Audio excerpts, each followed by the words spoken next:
नमस्कार। आज हम सियासत की उस नब्ज को समझने की कोशिश करेंगे जो बड़े बड़े शहरों से दूर देश के किसी कोने में धड़कती है। हम बात करेंगे एक ऐसे चुनावी मैदान की जहां जीत और हार का फैसला सिर्फ कुछ 100 वोटों से हो गया।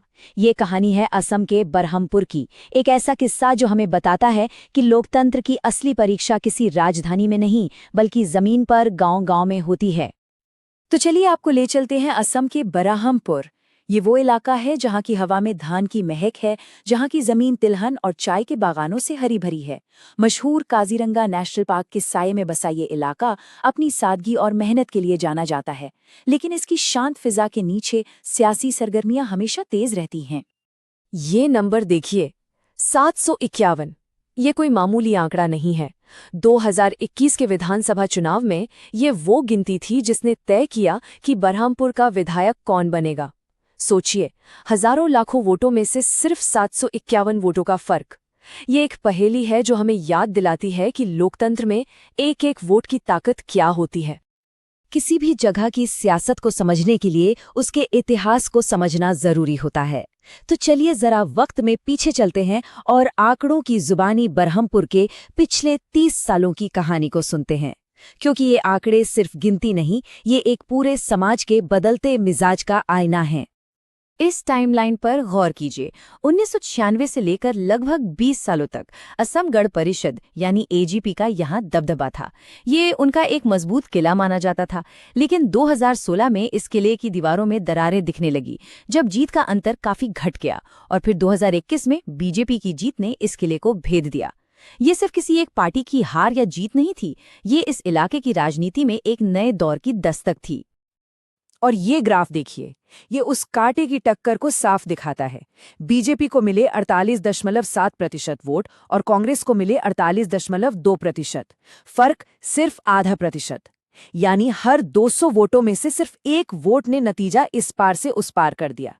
इससे ज्यादा करीबी मुकाबला और क्या हो सकता है? और इस पूरे मुकाबले को और भी दिलचस्प बनाता है बढ़ता हुआ वोटर टर्नआउट। कुछ ही सालों में मतदान 70% से बढ़कर लगभग 84% तक पहुंच गया। ये सिर्फ एक आंकड़ा नहीं, ये इस बात का सबूत है कि लोग अब अपने हक को लेकर ज्यादा जागरूक हो रहे हैं, ज्यादा सक्रिय हो रहे हैं। ये भारतीय संविधान की उस मूल भावना को मजबूत करता है जहां हर नागरिक की आवाज मायने रखती है, और एक जिम्मेदार नागरिक के तौर पर अपनी राय रखना हर किसी का अधिकार भी है और कर्तव्य भी। तो आखिर ये सब हुआ क्यों? ये जो नतीजा हमने देखा, ये सिर्फ आंकड़ों का खेल तो नहीं हो सकता। इसके पीछे की वजह को समझने के लिए हमें जमीन पर उतरना होगा।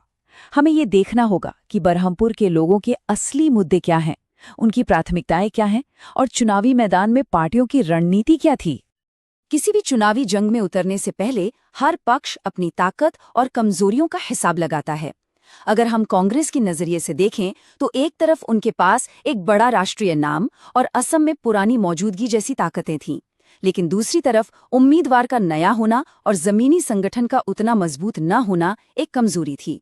उनके लिए मौका था सरकार के खिलाफ लोगों की नाराजगी को भुनाने का, लेकिन सामने मजबूत सत्ताधारी गठबंधन और वोट काटने वाले उम्मीदवारों का खतरा भी बड़ा था। और ये वो मुद्दे हैं जो किसी भी रणनीति से ज्यादा अहमियत रखते हैं। ये वो चिंताएं हैं जो बरहमपुर के हर घर में महसूस की जा रही थीं।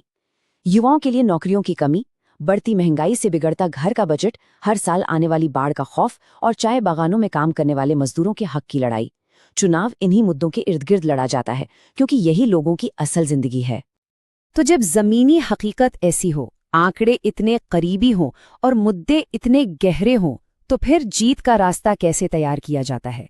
इन सारी जानकारियों को एक कामयाब चुनावी अभियान में कैसे बदला जाता है? चलिए अब उस ब्लूप्रिंट को समझते हैं। देखिए, एक कामयाब रणनीति 3 हिस्सों में बटी होती है। पहला चरण है फिर से जुड़ने का, यानी पहले 30 दिन गांव-गांव जाकर लोगों की सुनना, उनकी शिकायतें समझना। दूसरा चरण है भरोसे को मजबूत करने का। अगले 30 दिन लोगों की उन्हीं शिकायतों को एक स्थानीय घोषणा पत्र में बदलना और उसे हर घर तक पहुंचाना। और आखिरी चरण है लामबंदी का। आखिरी 30 दिनों में घर घर जाकर ये विश्वास दिलाना कि ये सिर्फ चुनावी वादे नहीं बल्कि एक गारंटी है। ये एक मेथडोलॉजिकल अप्रोच है जो सीधे लोगों के भरोसे पर काम करती है। बरहामपुर की ये कहानी सिर्फ एक विधानसभा सीट की कहानी नहीं है, ये हमें हमारे लोकतंत्र की एक बड़ी और गहरी सच्चाई से रूबरू कराती है। चलिए अब उस पर बात करते हैं। ये बात बहुत गहरी है। ये हमें याद दिलाती है कि असली राजनीति वो नहीं जो टीवी की बहसों में होती है। असली राजनीति तो लोगों के रोजमर्रा की जिंदगी में होती है।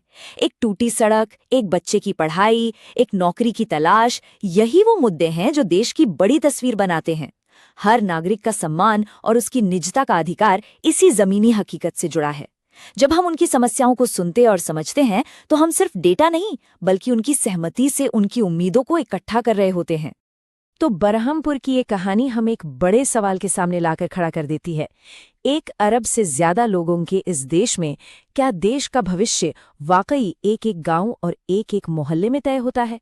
ये सवाल सिर्फ एक अकादमिक सवाल नहीं है, ये हम सब के लिए है, हमारी भागीदारी और हमारी आवाज की अहमियत को लेकर है। अगर आप एक जन केंद्रित नेता बनना चाहते हैं और अपने निर्वाचन क्षेत्र को ऊपर उठाना चाहते हैं, तो blueprintstrategies.ai से mgr@blueprintstrategies.ai पर संपर्क करें या 0800 402 410602 पर कॉल करें। Purpose beyond politics.